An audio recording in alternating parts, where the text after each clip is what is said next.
This video has been made with the purpose of education and awareness of real crimes, and there is no disrespect intended to anyone. This is to help promote truth and justice for anyone who has been a victim of crime. What I'm about to report is what I have researched online, and I will welcome any corrections should they be required. Hello there, Little Berry True Crime fans. Eryberrie here. Great to be back on this channel. I have had quite a bit of a build up to this, and I wanted to keep it kind of hush hush, but if you follow me, and you'll see on my community page and on Twitter that we have a new addition to the family. I'm not going to keep her up here for too long because she's quite skittish, but this is Coco. She wants to get down.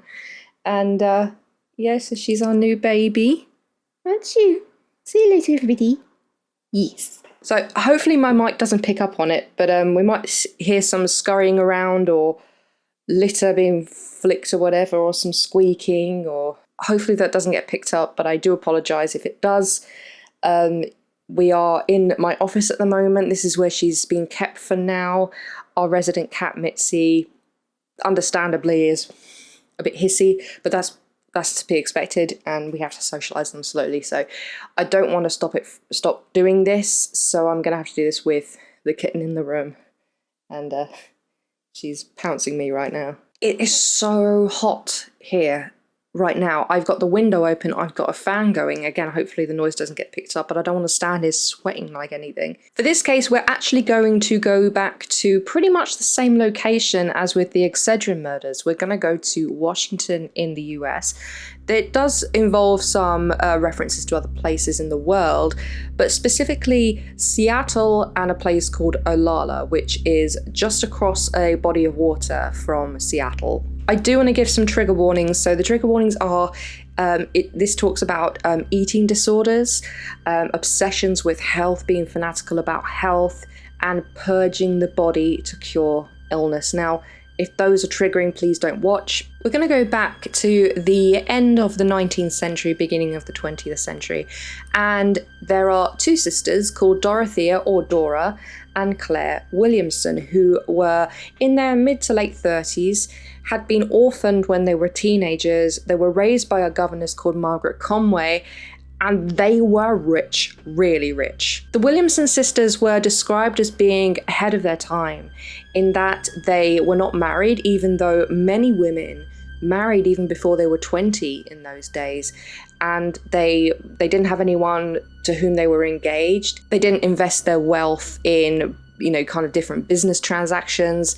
They also decided to cut meat out of their diet, and they decided not to wear corsets because they felt that corsets, as well as meat, were the source of many problems and illnesses that can occur. These sisters were very, very tight. They were best of friends. They did everything together. They decided to go traveling together without any other companions. Their governess, Margaret, remained close to them because she kind of raised them really after their mother died. And Margaret had actually gone back to her native Australia. I'm not sure if it was permanent or just for a visit. I've seen conflicting accounts, but either way, Dora was the older sister at 37 years old. Claire was the younger at 33 years old.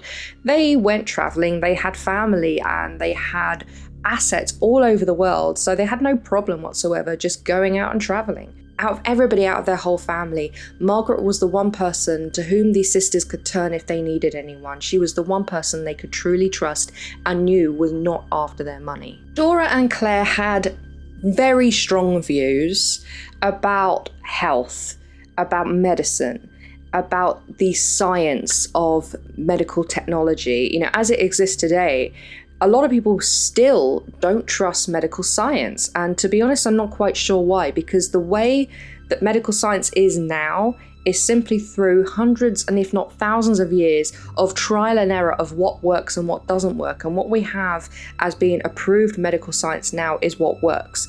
There are other things such as herbs and some more what they call natural remedies that can help, or that can be an asset or supplementary to medicine, but it doesn't take the place of medicine. But Dora and Claire, they didn't particularly like the advancement of medicine as it was. They were very much into alternative healing.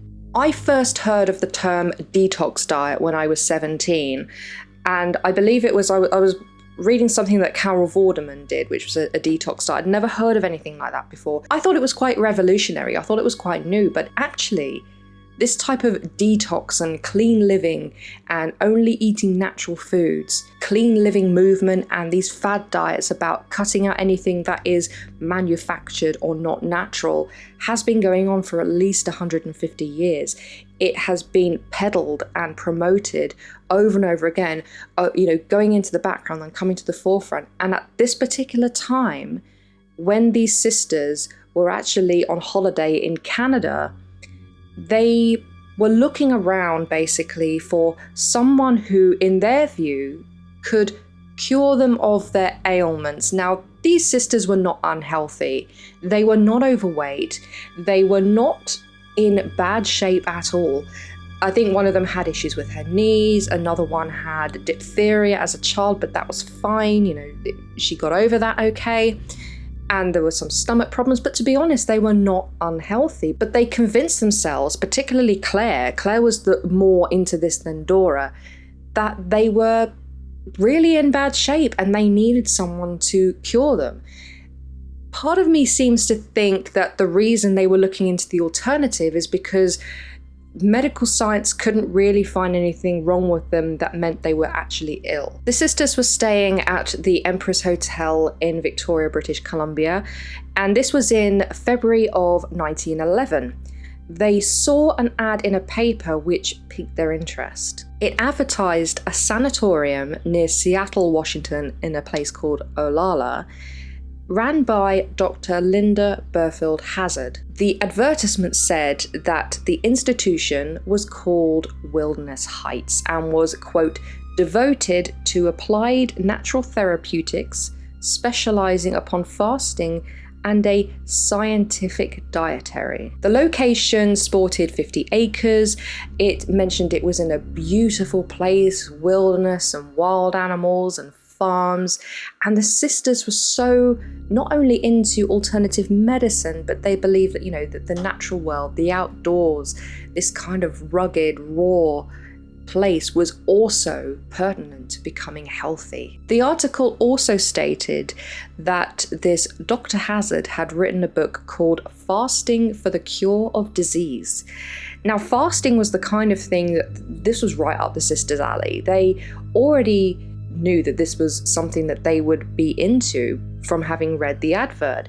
So they wrote to Dr. Hazzard, and Dr. Hazzard actually sent them a copy of this book. It was delivered to their hotel, and the sisters read the book. They were absolutely astounded at the claims it made, saying that fasting, purging the body of all of these toxins, so-called toxins, could cure everything. It could cure cancer. It could cure diabetes, insanity. So after devouring the book, Dora and Claire were absolutely sold, and they wrote to Dr. Hazzard again and asked to take her up on this, what it says in the advert, to stay at Wilderness Heights and receive treatment from Dr. Hazzard. Dr. Hazzard agreed and offered them a place at her sanatorium, which was still under construction. The ad actually didn't mention that this place was under construction. It insinuated that this place was up and running and ready. The sisters were a bit perturbed that they couldn't straight away move into the sanatorium. They were looking forward to being in this lovely wilderness.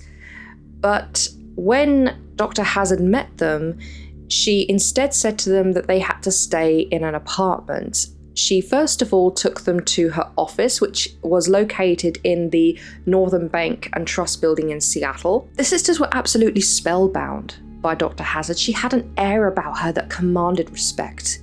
She had this authoritative atmosphere about it, and she was a woman. Back in those days, female doctors were not only rare, but quite a lot of the time, the patriarchy was basically saying women shouldn't have these kind of careers.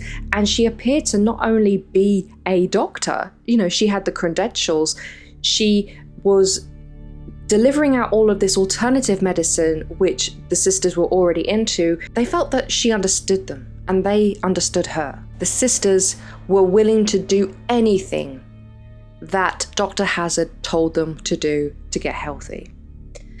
Now, this particular consultation in this office was bizarre to say the least, because it was in an office, it wasn't in a doctor's consulting room. Normally when you go to a doctor you say, look, I'm suffering from A, B and C, or I think I have A, B and C, here are my symptoms. They run tests, they run a physical examination, they go through questions and answers with you. This didn't happen. No examination, no tests. But Dr. Hazzard was instantly saying to the girls, you're ill, you are really ill.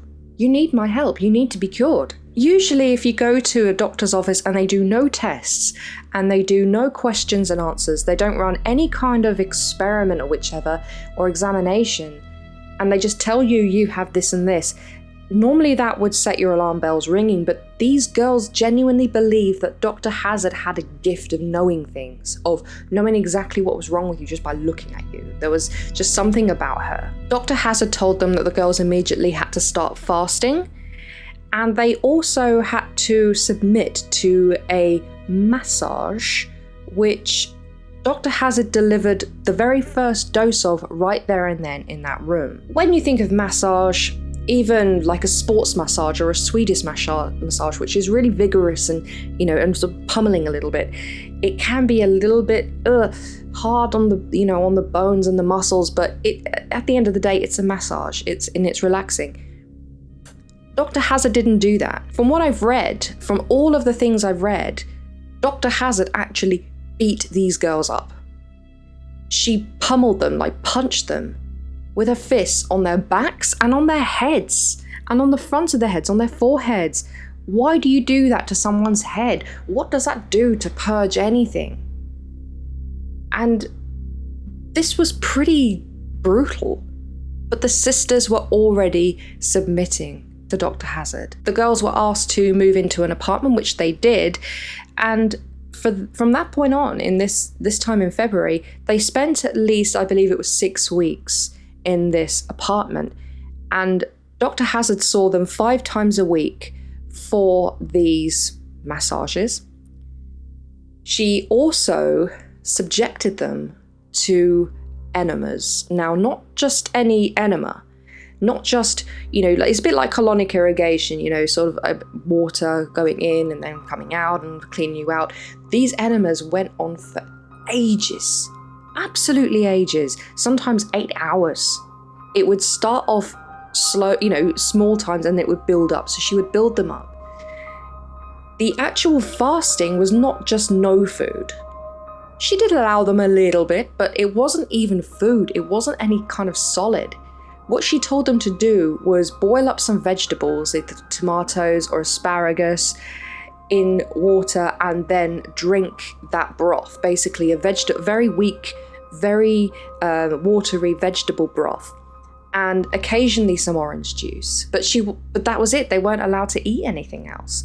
And this was supposed to purge their body of all of the bad things and make them healthy. But understandably, it made them lose huge amounts of weight. Now, these women were not overweight by any standards, but by the end of these 6-week periods, they were so thin that people in the building had avoided them. They were scared of them. And when eventually Wilderness Heights was available to them to move into, the girls went to Seattle to board a ferry, and the ambulance that took them there was from a funeral company called E.R. Butterworth and Sons. They would do not just, funeral directing or anything, they would do things like ambulance escorts. People at the ferry in the port were absolutely shocked at how thin these girls looked. 6 weeks, they'd lost so much weight. And if you lose weight that quickly, you're liable for certain health issues like gallstones. But Claire was just so convinced that all of this weight loss, all this purging was going to make them eventually one day go, I'm all healthy now and I can start eating again. Dora wasn't, she always was ever so slightly skeptical than her sister, but these two women, they were pretty much fully on board. But I think if Dora had the choice, she wouldn't have continued. But they did continue. They could have cheated on their diets. Dr. Hazzard wasn't with them all the time, but she was in here all the time. She was monitoring them. The girls wanted to do everything she said because they didn't want to incur any kind of wrath. They didn't want her to say, I'm not going to treat you anymore. Then, they wanted this full experience, and they fully believed that Dr. Hazzard was doing this for their own good. For a fee, obviously. Dr. Hazzard took the girls from Seattle to Olalla in a place called Puget Sound, where Wilderness Heights was erected. And she gave them the attic room. There were other patients at Wilderness Heights who had just moved in too. All of them were subjected to the same massages and agonizing enemas and brutal fasting vegetable broth. Dr. Hazzard was adamant that any kind of ailment that these people had, and some of them actually already came to her with things like cancer, they could be cured through them. Despite all of these punishing physical, beatings, mainly, not massages, these were beatings, and enemas, which I'm sure are dangerous if they go on for that long, and starvations, all of these people were willing participants. They weren't there against their will. But it makes you wonder that being so physically weak, it could mean that your mind just isn't willing to protest and be able to take you away from that kind of place. They were just as convinced as Dora and Claire that there would be a moment of purity and a feeling of being healthy. It's just going to be a sudden, a revolution if they kept at it. Dr. Hazzard kept saying to them, every time they complained they didn't feel well, she always said, you'll feel better tomorrow.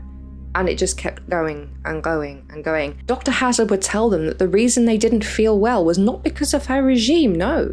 It's because of their ailments. They were still unwell because of what was going wrong with them before they even came to her. So them feeling awful was just the calm before, the storm of health, so to speak. Some people who live nearby did actually make reports of escapees from Wilderness Heights that was so thin they just looked like walking skeletons, and they were trying to find berries or any kind of fruit from the trees and eat them. They would go onto people's properties, they would trespass to get some sort of food because Dr. Hazzard would forbid them from eating. Multiple faintings, especially during these enemas. Hammocks were actually placed over the baths when these enemas took place, just in case any of them fainted, and faintings became so commonplace that they just ended up becoming desensitized to it. They didn't have enough padding in their buttocks, so they couldn't sit down for very long at all because it would hurt. And when my mum was nearing the end of her life, she was nearly skin and bone, and she ended up with a horrendous bed sores, and her back would be against sort of even just a very soft mattress. It had to be a particular way. It's awful when you have no padding on you because your bones are being pushed against anything you sit on or lie down on, and it's painful. Many of the nurses also reported seeing some strange substances coming out of the patients during the enemas, not really knowing what they were. It's not been confirmed what they were, but some of the things that went on here just didn't seem right to some of the nurses, and they left. A few of the patients actually started to die, and Dora and Claire saw a few of them pass away. Dr. Hazzard played it off that they were going to die anyway, or they didn't do it right, or they cheated. Blame them. It's not because you starved and beat them and flushed the living daylights out of them. No. It's the victim's fault. It's going to be hard when you're skin and bone to physically leave that place without help. Even if you wanted to, someone could easily just pick you up and bring you back. If somebody knew you were there and you were able to get word to them, then that's fine. But getting word to someone in those days was hard. To get a telegram or a letter out was really difficult. Although Dora and Claire were religiously following this diet and regime, Dr. Hazzard was starting to tell Claire that Dora was mentally unstable, and she actually ordered the sisters to be separated in the attic rooms, so they were kept apart. And she kept saying to Claire to not speak to Dora about any finances, because Dora was not in her right mind to make any decisions. Without realizing it, Dora and Claire had actually signed some paperwork that in their clauses gave Dr. Hazzard control over quite a lot of their assets. At around the beginning of May in 1911, Margaret Conway was in Sydney, Australia, and she received a telegram which was presumably from Claire, but it didn't seem to say anything other than indicating they were arriving in Sydney. They were coming to Sydney, hadn't given prior warning, on a particular ship, on a particular day, and saying they were travelling first class. But the girls, they weren't bragging about their wealth.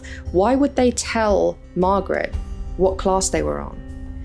Margaret had a look at the date that this ship was due to arrive, but it wasn't due to arrive on the 8th of May, which is what this telegram said. No, it was due to depart on the 8th of May for Seattle. So Margaret took this as a sign that these girls were in trouble and she needed them. She knew what they were like.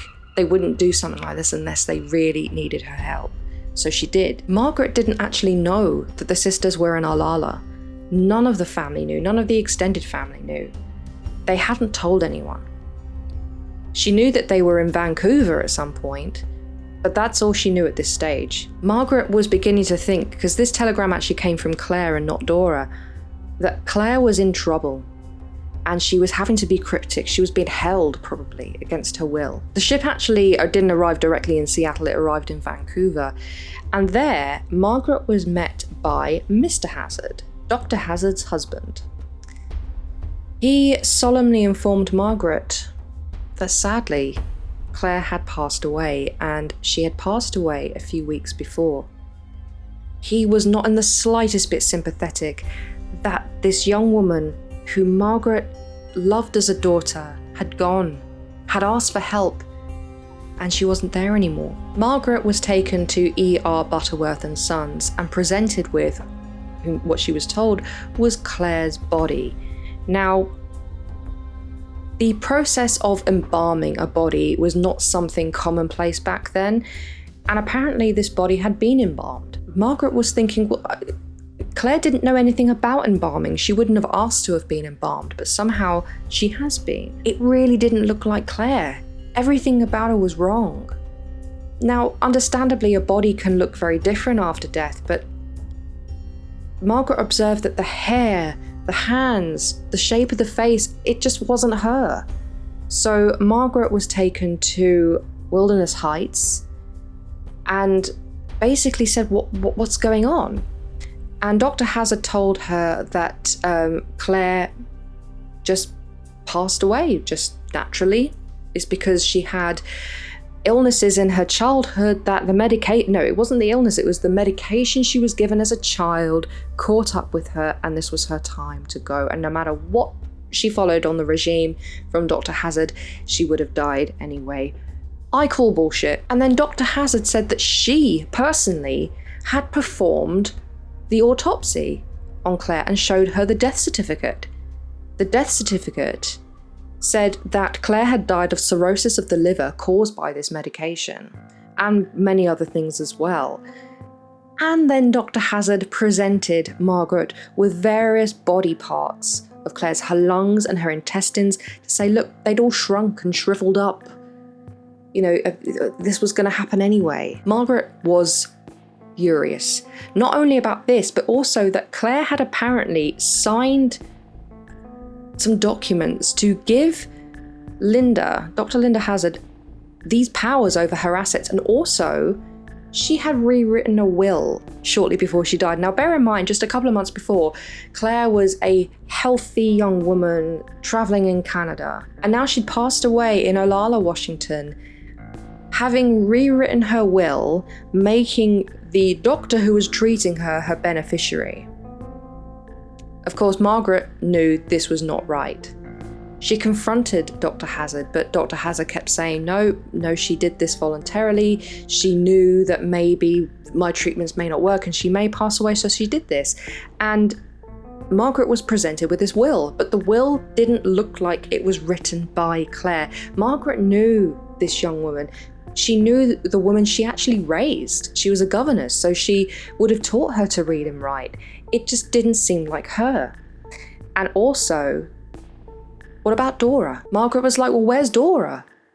And Dora had apparently been taken to a cabin in the woods just to a little cabin on her own, just one room cabin, which had been named Cabin Claire after her deceased sister.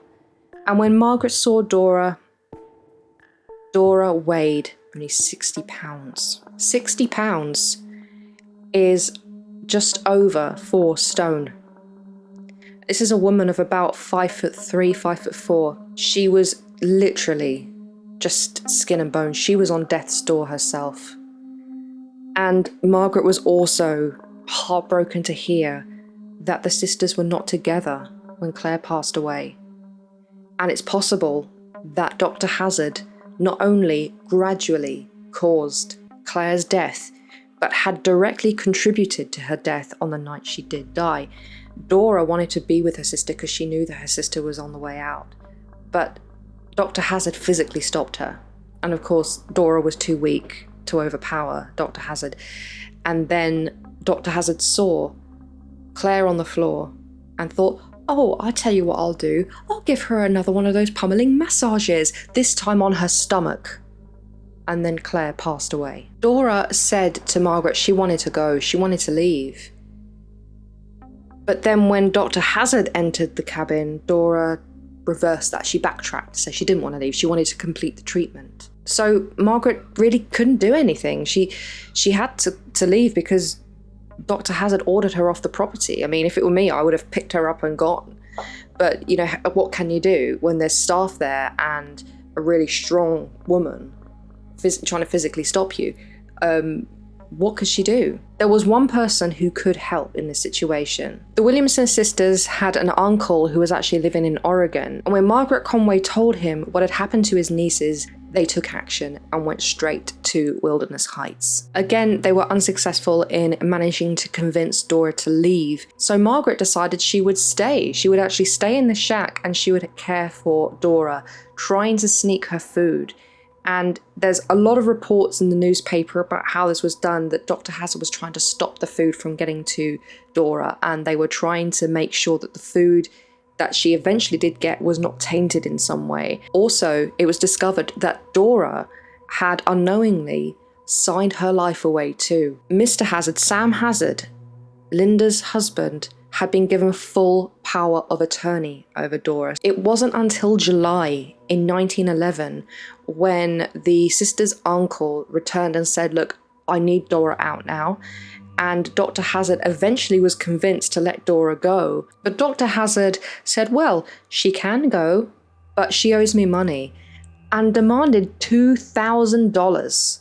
After some negotiating, they managed to get Dora out at $1,000. Once she was out of the sanatorium, Dora was admitted to hospital, and she did make a full recovery, and I'm going to give a massive warning here. This picture is shocking.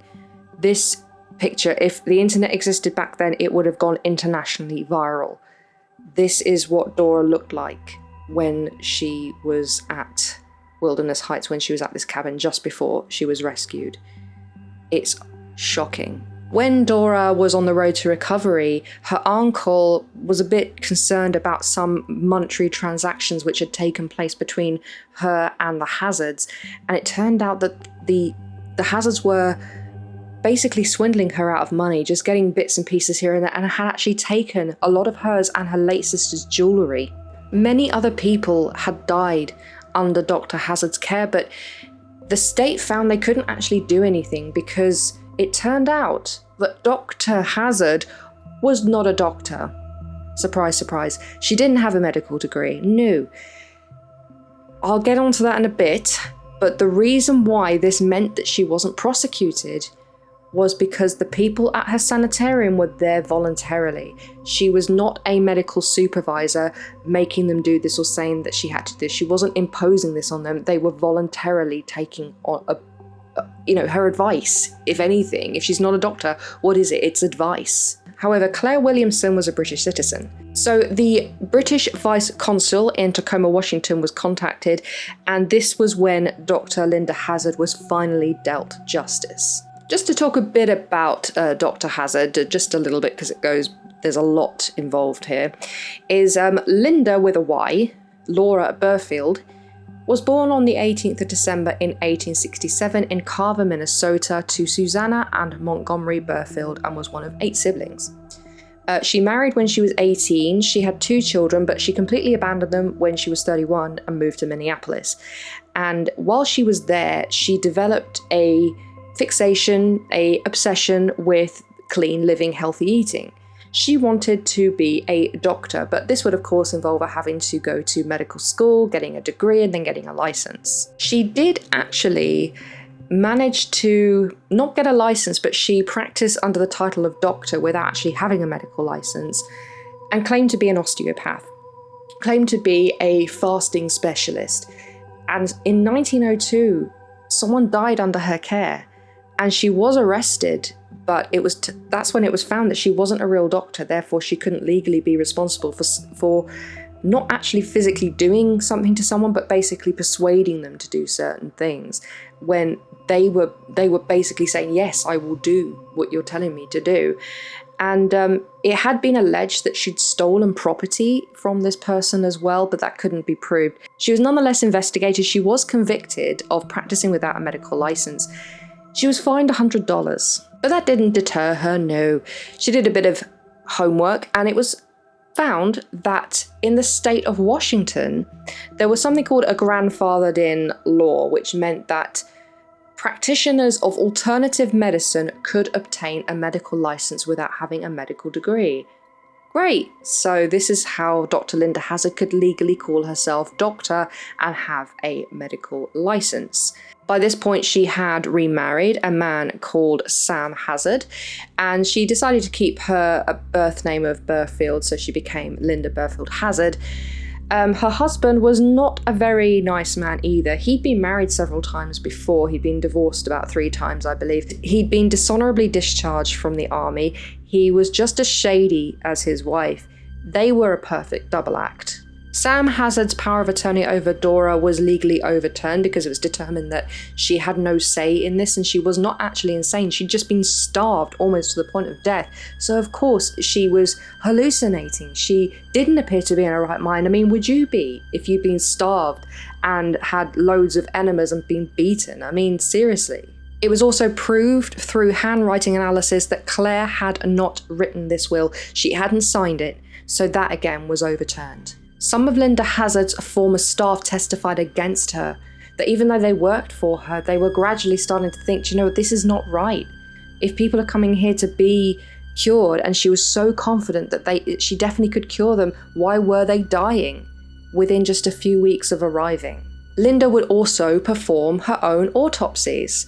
Of course, she had a medical degree, she could do that. And that way she could cover up the real cause of death, which was starvation, basically people being purged and pillaged of all of their physical assets. She was so narcissistic, and I swear, even though it was found, you know, she didn't have a medical degree, so she wasn't actually a doctor, when she was referred to in the trial as a Mrs. Hazzard, she said, "Mrs. Hazzard is my mother-in-law, I am Dr. Hazzard." After quite a drawn-out trial, because Dr. Hazzard was so defiant, it was determined that because she was not actually technically treating these patients, and they were there voluntarily, she still was nonetheless culpable, so she was convicted of manslaughter. And at the end of 1913, she was sentenced to 2 years hard labour. She was actually paroled in December of 1915. And what do you know, she goes right back to doing what she did before. She opened another sanatorium. This time, I don't think she called herself doctor, but just said it was a school of health. But just before that, she'd actually moved with her husband to New Zealand and started doing the same thing over there. But she was convicted again in New Zealand for practicing without a medical license. She moved back to Alala and did the same thing again. She wasn't convicted again. This is real injustice. She was actually knowingly beating people down physically, mentally, emotionally, and taking their finances and assets through this evil, convoluted way, trying to say, I'm helping you, by basically draining you of all of your resources in every way, shape and form. If I do it physically, then I can do it financially. Newspaper clippings said that Dorothea, when she was found, she was 61 pounds.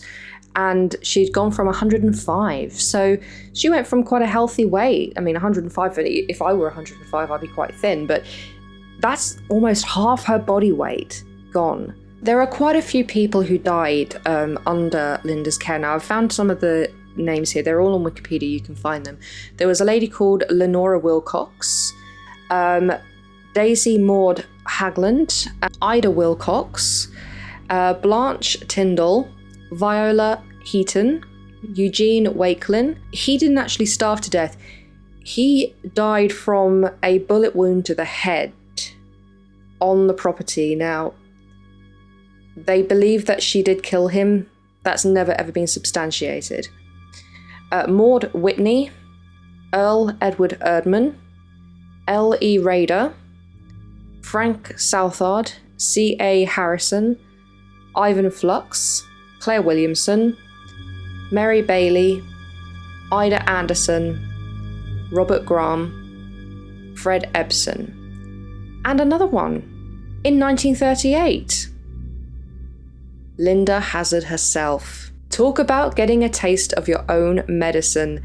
Linda Hazzard became a bit unwell and decided to kill two birds with one stone, so to speak.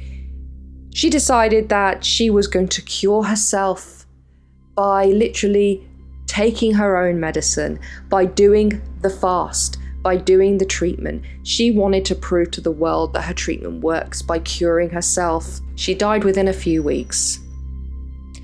So if there's any kind of justice served, even though this woman was convicted of only manslaughter, she was actually pardoned. After she was paroled, she was pardoned by the governor. Why? I have no idea. I have not been able to find anywhere at all which will say why she was pardoned, but either way she was. What is also interesting is that one of the people who died under her care was Earl Edward Erdman, sorry, and he actually wrote a diary before he died as to what he was eating beforehand.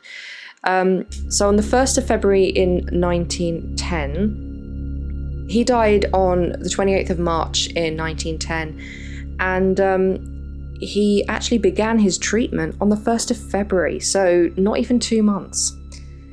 So the 1st of February began treatment on that day. No breakfast, mashed soup dinner, mashed soup supper. So it would have been probably just the vegetable broth. For the next few days, 1 orange for breakfast and again the mashed soup for dinner and supper. 2 oranges for breakfast on the 13th of February, no dinner or supper. 1 cup of strained tomato broth at 6 o'clock of an evening. His eyes were yellow and streaked after just over 2 weeks on this diet. On one day he ate 3 oranges, strained juice of 2 small oranges. He felt dizzy all day. That was on the 20th of February. He was getting backache just below his ribs. And then he mentions about 3 weeks later that the backache was in his right side just below his ribs. It seems to me that he was getting gallstones. That's just my personal opinion, or an issue with the pancreas maybe, or the liver.